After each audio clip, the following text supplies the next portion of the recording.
At the beginning of last year, we predicted exactly how the 2020 season would go down, and we'll take a look at exactly how well that went after this brief interlude. I continue to try and develop skills in my arsenal as a solo video producer guy in 2020, and a bunch of that development was down to Skillshare, that online learning community for creatives you may have heard of. Something I learned to do actually during the first UK lockdown was rigging character models so I could animate them easily with inverse kinematics. Basically just placing hands and feet where you need them to go and letting the scaffolding of your character do the work. And probably the best classes for this are those by Jake Bartlett, who does a lot on character animation. It's all incredibly interesting to learn, and now I have drivers who dance, who fall, who walk against some dirty air. Everything I could want. Hooray! Now with an annual subscription, Skillshare is less than $10 a month, and that gives you access to thousands of classes across all manner of topics and areas of learning. They now even have live classes so you can tune in and follow along in real time with the teachers. As Skillshare have sponsored this video, the first 1,000 people to click the link in the description will get a free trial of premium membership. Access to everything. So it's a new year, click the link and give it a go. And now... Hello everyone! Well, 2020 is now over, but we have one last thing to finish off before we switch gears to 2021. By we, I mean me. At the start of the year, I, alongside 3 superior Formula One minds, set out to predict what might happen this year in a competition of prognostication. So let me welcome back, well, there's me, and also Dan from Racing Reviews, as it's always been called. With no slashes or punctuation. Hello, Dan. Hiya, man. Thanks for having me back. The F1 Predictions Challenge 2020. I've got no idea how well I've done. Probably terribly, but I'm here to defend my crown. And yes, it's another name change. I think every single time I've been here, I've been under a different name. So cheers for having me, man. That's all right. I look forward to seeing what you'll be next time. No slash, no punctuation. We'll get there. We'll throw something in somewhere. And also... Jonty from Jonty's Corner, welcome back, Jonty. Yeah, thank you for having me back. I'm sure that this is all going to go fine. Everything happened smooth with no issues whatsoever. Perfectly normal absolutely. Season. A lot of confidence there. And alphabetically last, but not alphabetically least, Sean from the F1 Word. I updated your logo as well. Hey, hello. Yes, a new logo. Just on Dan, by the way, he's still going to be slashed to me. He'll always be slashed to me. Weirdly. I've deliberately not watched it back because I wanted today to be a surprise, and I've got a feeling I'm in for quite a shock. This is going to be terrible, but brilliant. Just to remind you, all 4 of us are going to be benchmarked against the crowdsourced audience answers to all of our questions. Boo. They did pretty well last time, but there were loads of them. Also, I should say, this is being recorded on the 3rd of January, but all the answers were locked down at the end of the Abu Dhabi Grand Prix. So anything that may have happened, including any exciting driver news since then, won't count. You all ready to start and find out how you got on? Definitely. Yes. Yeah, let's go. All right, let's start with the quick and easy ones at the beginning. Whoosh. So, the first question I asked was about fastest pit stops. You may recall DHL, the fast delivery people.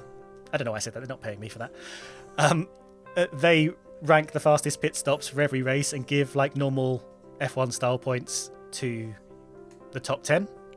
And I asked which team would end up champions with all the points totted up. This is what we predicted. Any of you guys have an idea of who actually got it? I think we were all a little bit too swayed by early Williams' performance. Yes, I think so too. I'll show you the actual championship table. Yeah, Red Bull absolutely dominated it. They got the fastest pit stop 15 times, so scored 555 points, which means the audience gets an early lead with 25 points and we all get 18, which isn't so bad. You know, we're only 7 behind. Get that one out of the way quickly. 18 could be all we score.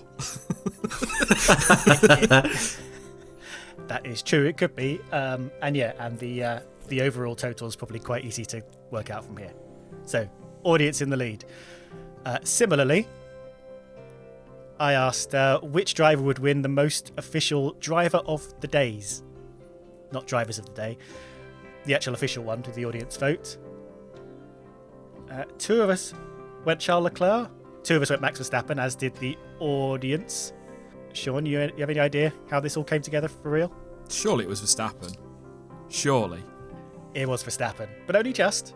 He got 4. Perez, Gasly, and Vettel were the only ones that got multiple drivers of the day. 11 drivers in total got it. Now, this is bad news for us, Dan.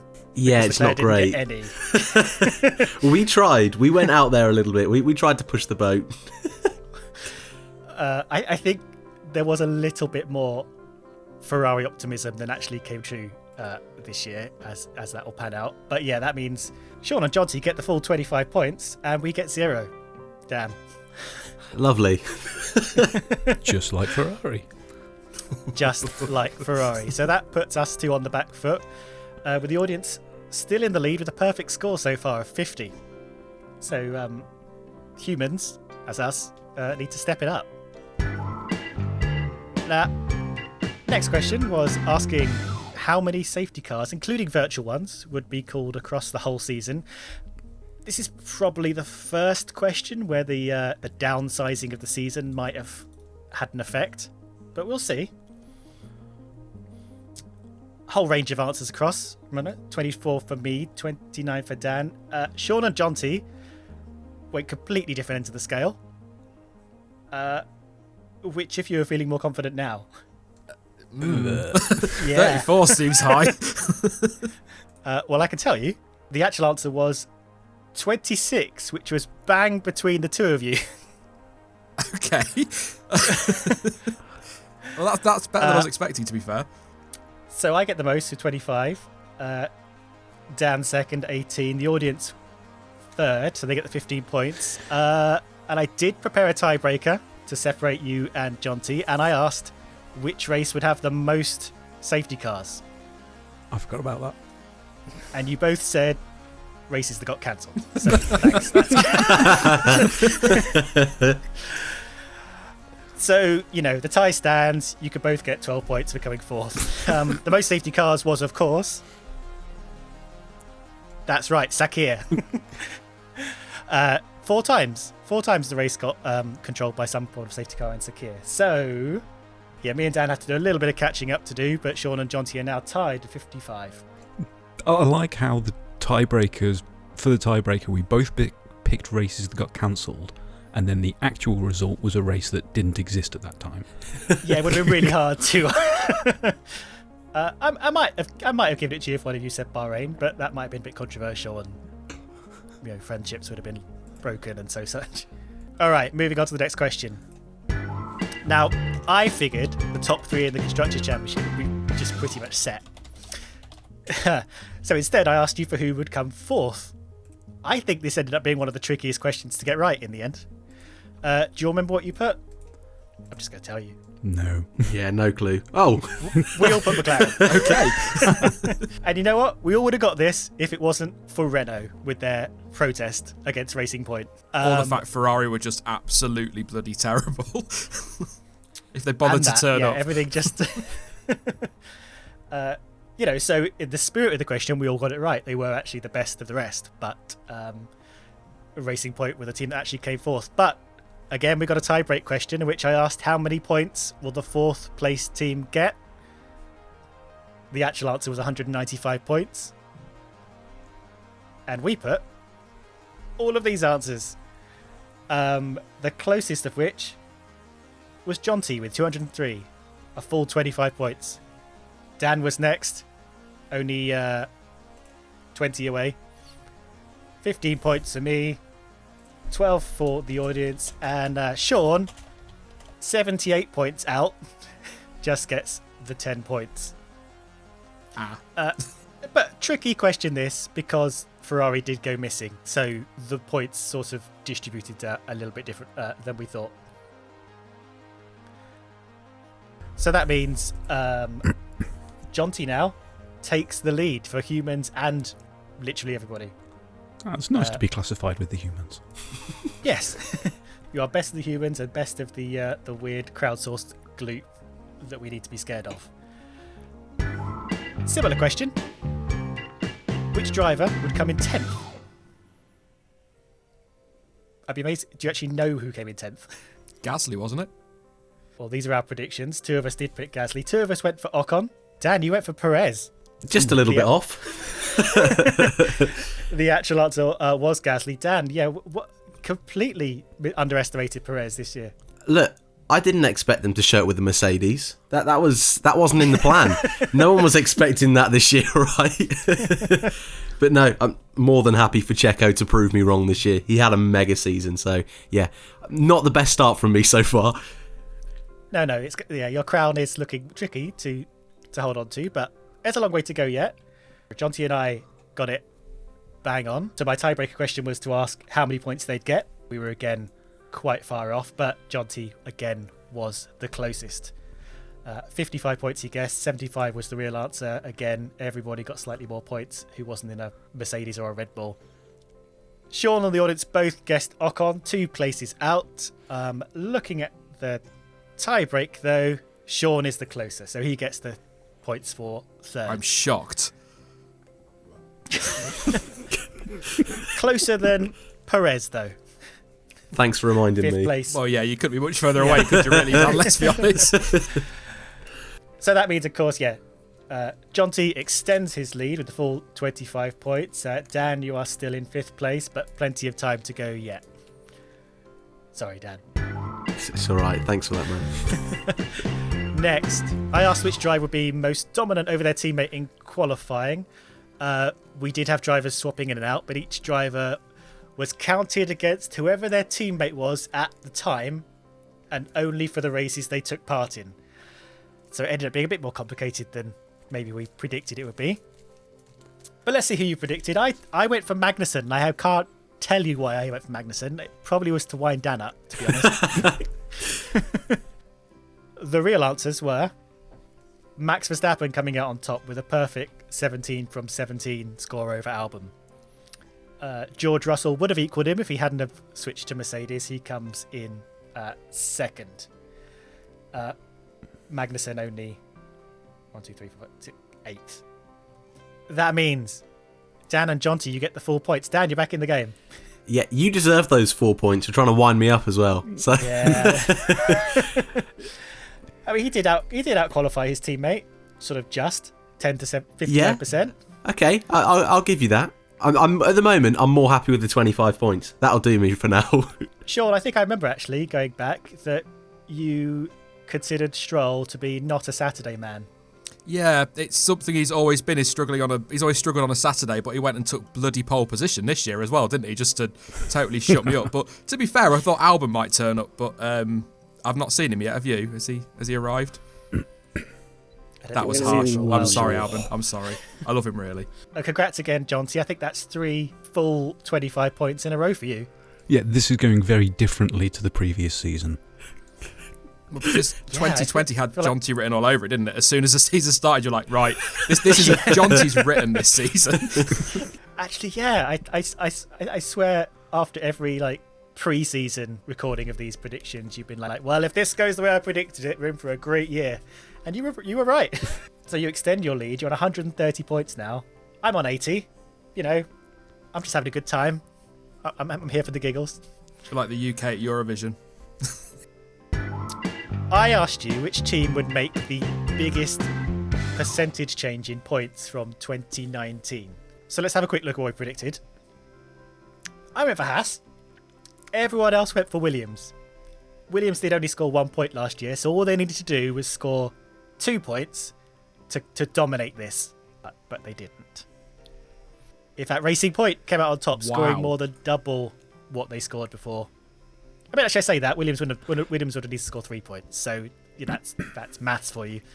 Racing Point jumped from 73 points to 195 points. I think what's quite impressive is that Renault, McLaren and AlphaTauri did score more points than last year, even though there were 5 less races. You were 5. Was it 22 this year? It's supposed to be, yeah. That's what surprised me, is just that level of, wow, I'm surprised at Racing Point, despite the fact, obviously, this year they learned how F1 wind tunnels work. Obviously. Yes. Yes, this does unfortunately mean that I score twice as many points as any of you, with 2. So in your face. Not quite enough to catch Jonty yet, but I'm edging towards you. Bit more complicated now. This is when it starts to get into that kind of madcap Jonty territory. I wanted you to name every single driver that stood on the podium this year. Oh, God. This will be chaos. You're going to get 5 points for every correct guess, 3 points for every incorrect guess, and then 3 points for everyone you missed, essentially. These are everyone who landed on the podium. Both drivers from Mercedes, Ferrari, Red Bull, McLaren, Renault, Racing Point, and also Pierre Gasly. 13 people stood on the podium this year. Let's have a look at me. So I got all the Mercedes, Ferraris, Red Bulls. I also picked Sainz and the 2 Renault drivers. So that means I get 45 points for the ones I got and lose 12 points for the ones I missed. So that's 33 points. Now, Dan, you missed 5 drivers and you also took a punt on your man, Roman. We tried.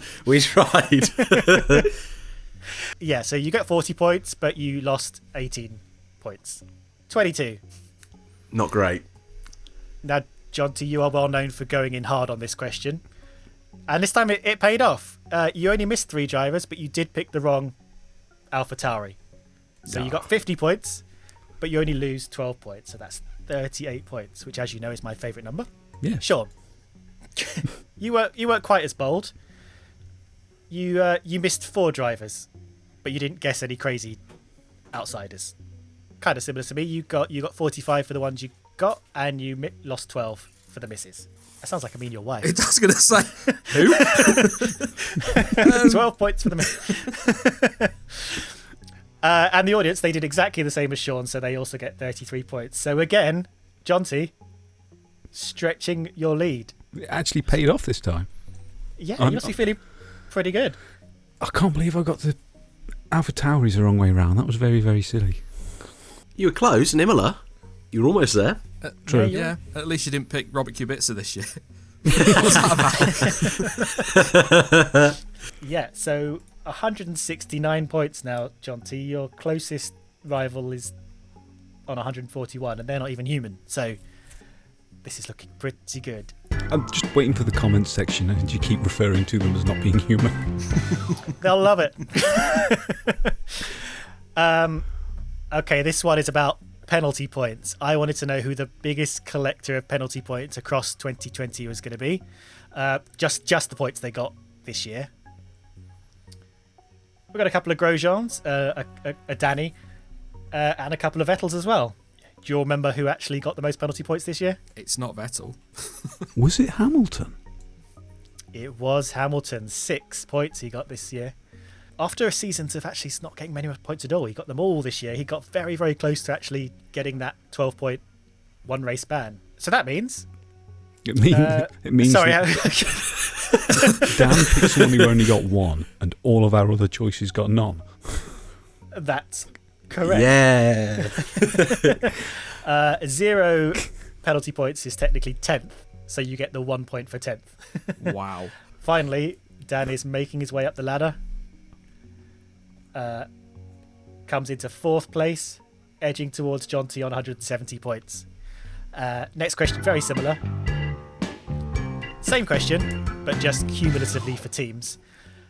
Everyone went for Haas, except for Dan, who just stuck it out with AlphaTauri. Funnily, this table very similar to the last table. All the penalties seem to come from one side of the garage for the most part. Haas did get 1 more penalty point than AlphaTauri, which meant they were 5th in the listings, whereas AlphaTauri was 7th. Dan, you weren't in last place for a little while, but now you are back in last place. Thanks, man. But I wanted to acknowledge that point when you weren't in last place. Yeah, cheers, dude. They were tricky.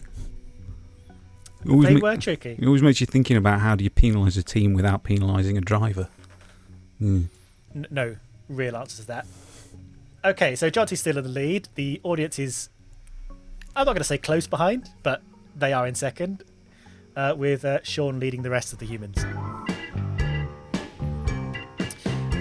Now, this next question is more problematic than I intended it to be due to circumstance. I wanted you to predict who would complete the fewest amount of laps all year long, but I did say to be eligible, they would have to start all of the races. So, 3 of you have picked Grosjean, and they're all disqualified. He would have been in with more of a shout, but he didn't complete in the last 2 races. I don't make the rules. I mean, you literally do. Okay, that's fair. I made the rules, and I've got to live by them, even though they benefit me. However, the actual top 10 doesn't include Kvyat, so everyone gets 0 points. So a bit of a waste around. Max Verstappen ran the fewest amount of laps for the driver who started every race. He did 11 laps in Austria, he did 0 laps in Tuscany, and 0 laps in Sakir, and still managed to come third in the championship, so that's not too bad. Overall scores stayed the same. You know what I didn't do? I didn't do what this would have looked like if we'd have counted everybody.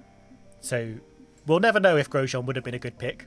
But again, this is a question that sort of was interrupted by, I'm going to say unpredictable things, but you guys should have predicted that Grosjean would have been in a horrifying crash with 2 races to go, but you didn't. To be fair, that is our bad. Yeah, we should have. Yeah. We should have known Grosjean was going to crash at some point.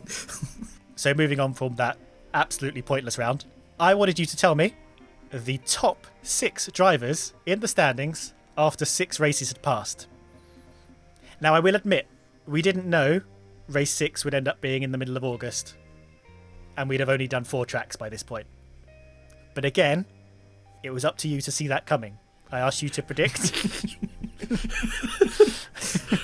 Here's what it actually looked like. It went Hamilton, Verstappen, Bottas, Leclerc, Stroll, Albon. And I, in one of the worst takes of the year, put Leclerc on top. Wow. So points. The way points work, I get 5 for Albon being bang on, 3 for Hamilton being 1 out, and 1 point each for Verstappen and Bottas being 2 out. So that's just 10 points for me. Dan, you are much closer. Oh, that is not bad. 5 drivers bang on, with a bit of an optimistic Vettel in there. So 25 points for you. Lovely. Jonty, also not too bad. You threw a science in there to keep it fruity. He did come 6th in the end, but not 6 races in. Yeah. Could be so worse. That's... No, definitely could be worse. You got 2 in the right place, 1 out, 1 2 out. That's 14 points. Sean, you put Verstappen on top. But, otherwise, not too bad. 3 dead on. We all had a lot of faith in Ferrari, didn't we? We did. And the funny thing is, I think we recorded this after one of the testing sessions had already happened. Yeah, it was in between, wasn't it? The 2, yeah. I just don't think we quite believed it was as bad as it looked. I'd be fascinated to see what we think is going to happen this year, because everyone's starting to talk Ferrari up again, I think, preemptively. But anyway, you get 21 points, that's not too bad. And the audience, basically the same thing, 3 in the right place, 2 1 out, 21 points. Jonty retains his lead. Basically, everyone's in similar places, but Dan, you've caught up quite a bit. You're not in last place anymore. You're actually quite close to Sean. It's only a matter of time till I'll be back down there. So don't give me hope, man. I'm just saying. I'm trying to make you feel better where I can. Now, I was determined to let all these questions play out, even though things sort of went a bit wonky in the championship. So here we are. I asked, at which race would the champion driver take an unbroken lead in the championship? So, whichever point someone doesn't overtake them again in the title. Now, Dan and Jonty and the audience were very optimistic this was going to be a very tight race all the way to the end, with whoever won overall snatching it in the last couple of races, which didn't quite happen. And Sean and I kind of thought, maybe mid-season in the summer, Britain and Hungary, that's probably when, let's be honest, Hamilton takes the lead and then just runs with it. Well, Sean was bang on because it was Hungary. I don't think you knew Hungary would be round 3. Oh, but I that did. wasn't the question. Oh, I knew. Yeah, okay. Yeah, Hamilton was behind Bottas until Hungary, where he got the lead in the title back, and then just was basically unchallenged from then on. So 25 points to Sean. I was 1 out, so I get the 18. And unfortunately, Abu Dhabi was more than 10 races out, and Brazil didn't exist. Well, I mean, it existed, but not in Formula 1. So this is a big chance for you, Sean. You've made up 25 points on Jonty. So you're now just 15 points behind instead of the 40 points you were behind a minute ago. This could be your year, Sean. Oh, I doubt that. But yes, I will enjoy this moment anyway. I will enjoy it. You're even ahead of the audience. For now. Jonty. Yes? You've been in the lead for quite a while now, but that's a big chunk taken out of it. I could say you're still feeling confident. I don't know if you were feeling confident a minute ago. I can't remember what's left, so I can't say either way. I can remember a couple of them, but it involves so much in various races. I don't even know how you're going to work it out. So that'll be fun. We're really moving into the getting screwed by the pandemic territory now, because I asked you to pick 3 races and lose 5 points for every retirement at that event, which has sort of become pick as many races that didn't exist as possible. So looking at some of the races we've predicted, there are going to be a few gimmies in here immediately. We all picked France. Didn't exist, so we lose no points. Dan, you picked Japan as well, so don't lose any points there. 4 of us went for Spain, just 1 retirement there, so we lose 5 points for Perez, actually. Oh, we also went for Abu Dhabi, where Perez also was the only retirement. Another 5 points lost there. Jonty, you went for Hungary. Pierre Gasly retired there. Yeah. But Italy. Oh, no. 4 people retired in Italy. So that's That's not too bad. It could have been worse. It could have been. It could have If been it a had lot been worse. Mugello. Oh. Yeah. Luckily, that technically wasn't the Italian Grand Prix. Yeah, to be fair, if you'd have said Mugello, I'd have given you 1,000 points because you'd have guessed that was going to be on the calendar. So this is sort of reversey points now. Jonty, you've now lost 25 points. 3 of us lost 10. Dan, you lost the least with 5. Which means that Ooh. Sean and Jonty, you're now tied at the top, but only 6 points ahead of the audience. Dan, you and me tied at the back, just having our own little thing. Yeah, there's still time to catch up. Don't count us out just yet. Although you know the results, so the way you're talking doesn't sound great.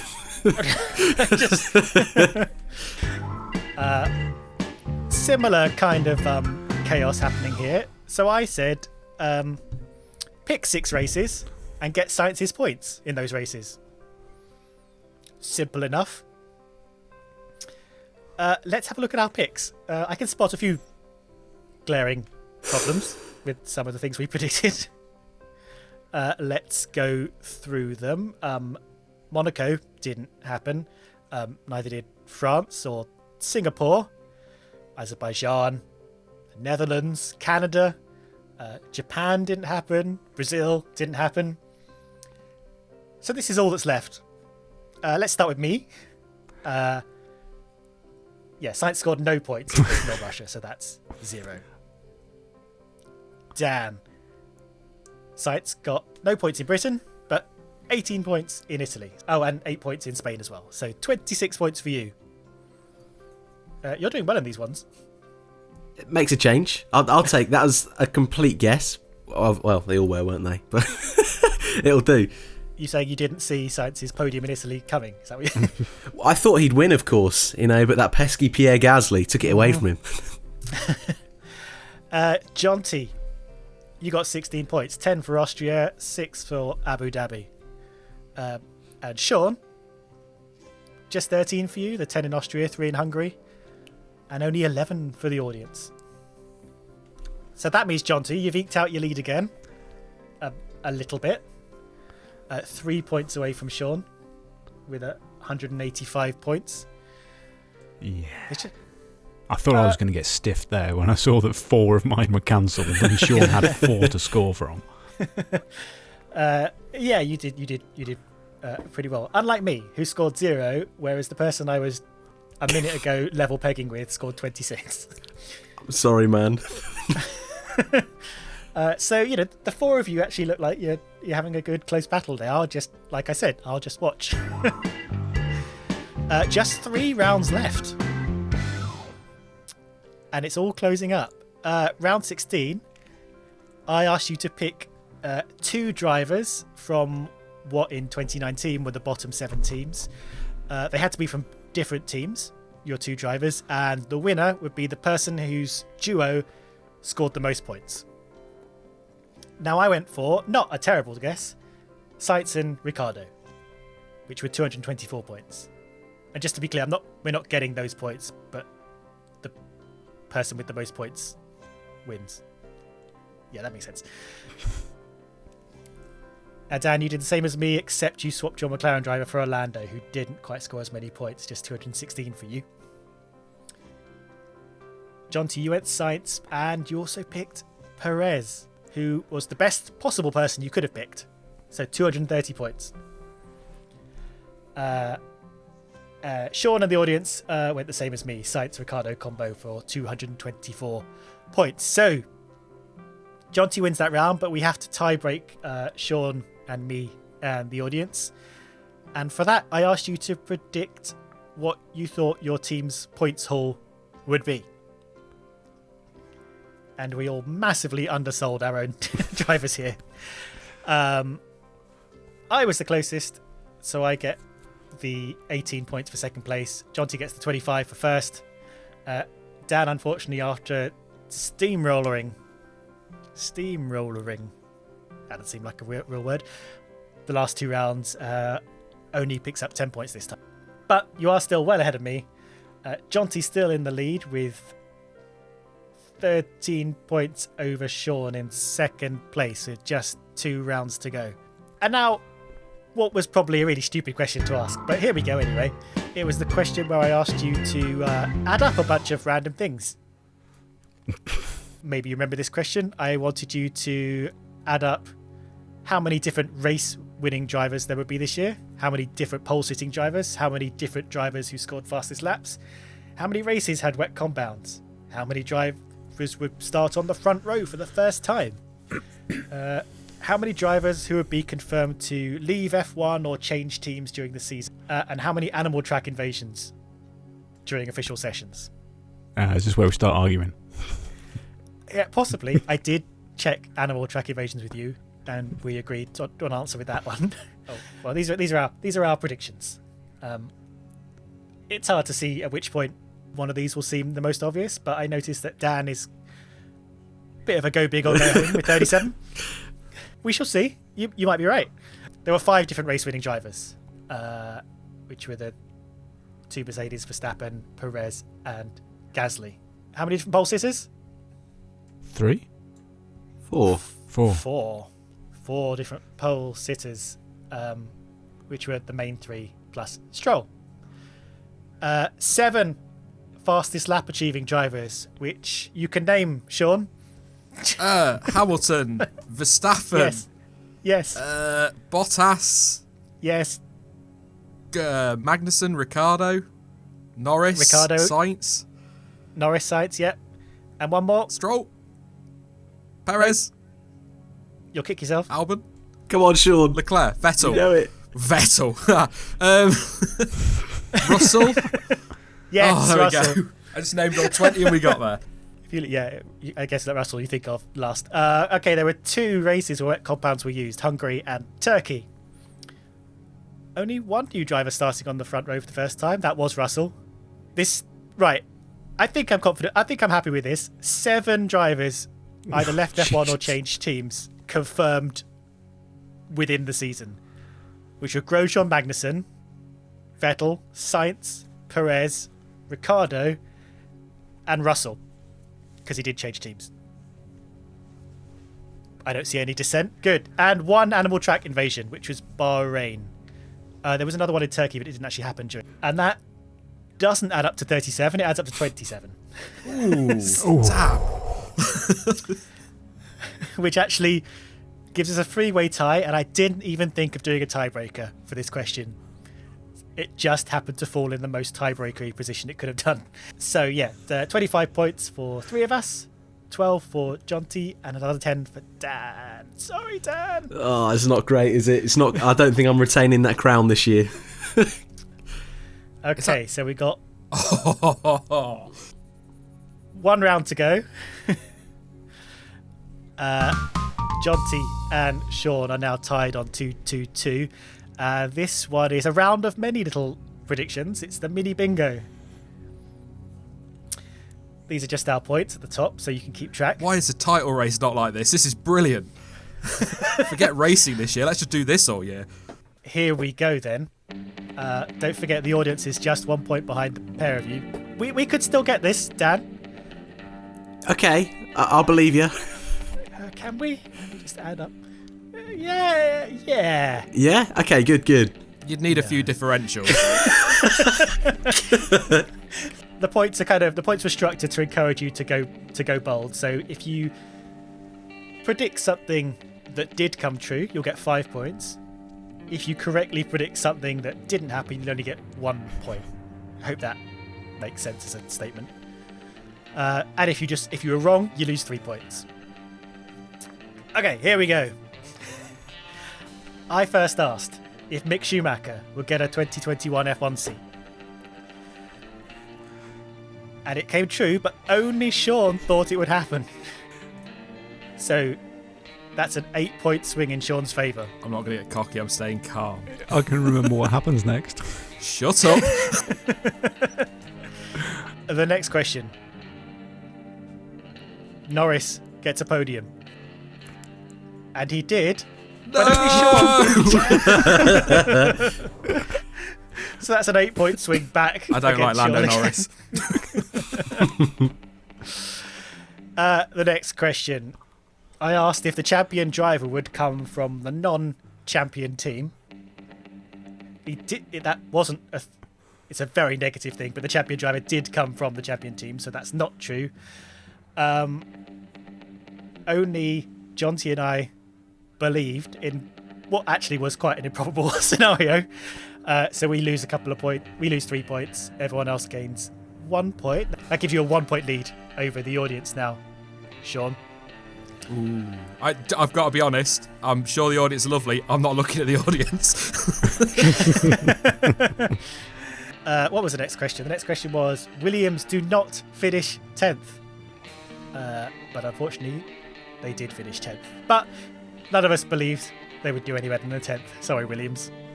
So we all gain 1 point. Differences remain the same. Red Bull drivers changing mid-season again, which did not happen. But Jonty thought they would. Ooh. So that's a 4-point swing to Sean again. Ouch. Eking out a bit of a lead. Okay, I asked if any race would have 20 classified finishers, and that didn't happen either. But we all thought it would. But it did not. So differences remain the same, but we do lose 3 points. I asked if the World Drivers' Championship would go all the way to Abu Dhabi. Thank God we had an Abu Dhabi, because I'm not entirely sure what it would have done if it didn't. But that wasn't true anyway. But Dan and Jonty thought it. I mean, I would have loved it to be true. But yeah, that has cost you another 4 points. So This is genuinely tense. So there are 2 left. I think. I asked if the Chinese Grand Prix would go ahead. At the time, it had been postponed, looking to be rescheduled. It did not go ahead, but none of us believed it would do. And then, final question. Would Russell outscore a non-Williams driver? And thanks to a very unpredictable turn of events, he did. And only Jonty thought he would, which is an 8-point swing towards it, but it's not quite enough. So with 223 points, Sean, Yes. you have taken it. I'll be honest, a little bit of poo came out at the end there. I was very nervous. It did not really. Oh, take that, Dan. I've got your crown, mate. Well done, Sean. You seem, going into this, just absolutely sure you were going to do terribly. Well, the channel is not notorious for it, but people who follow the channel know I am crap at predictions. So what I could do with is, obviously without all the bad stuff that comes with COVID, what I could do with is another COVID season, really. Well, let's hope you don't get that. For so many reasons. Although there are a few races still up in the air about whether they're going to go ahead, but we don't need to think about that now. Jonty, I do feel I've bad. You had such a lead at one point, but you went big and bold on the at the end, and it just snatched it away from you. Yeah, I kind of screwed it up at the end, I think. I need to make a training video for Ferrari. Well, I've done one of those, and that hasn't done me any favours in predicting anything. But much better than last year for you. Oh yeah, massively. But that means it's better for everyone because all the crazy stuff happened. That is true. And what if 2 pit stops were mandatory as well? We were talking about that pre-season. Jonty, that could have really thrown things up in the air for you. I'm just trying to help you, mate. I'm really just trying to help you. I think I've always admired you going bold, and I'm so glad it paid off, especially in the middle there. And you know what? I would have loved it if you were right about Abu Dhabi being the championship finale, and it's a shame it wasn't. I actually need to go back. Did I come last? I did come last. Yeah. So, well done, Dan. You know what? In a season where we were questioning, can we run a reverse race at Silverstone? I'll take anything, to be honest with you. Yeah. So at least I wasn't last. Sorry, Stuart. That's fine. Happy to take that one for the team. And you know what? You already got a championship in the bag. Yeah, you can't win them all. So now there are now 2 champions in the Hall of Fame. We could start a Wikipedia page now. Didn't Jonty make a proper trophy for this? Yes, I did. Oh, clear some shelf space. I'll flash up a picture of this in the edit of the amazing trophy Jonty made out of what's your metal of choice? Steel?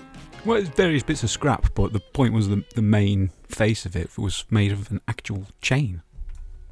Of course it was. It's an actual I never thought about that. bear. I never thought about that. It's so obvious now. Congrats, Sean. Do I have to do a speech? I just yes.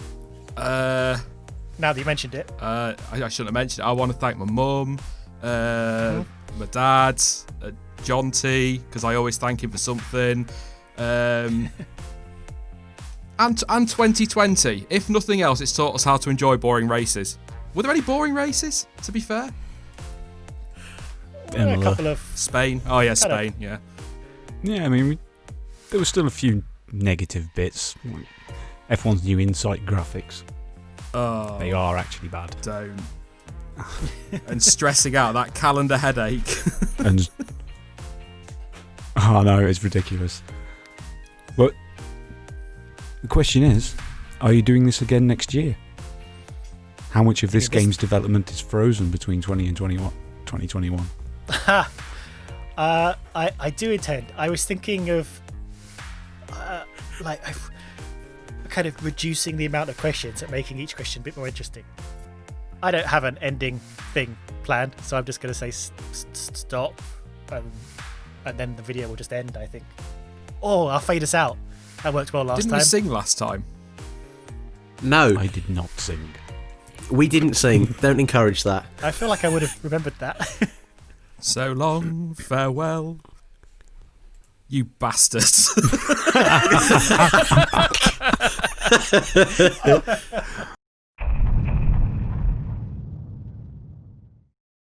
Oh no! Wow, I'm surprised at Racing Point, despite the fact obviously this year they learned how F1 wind tunnels work.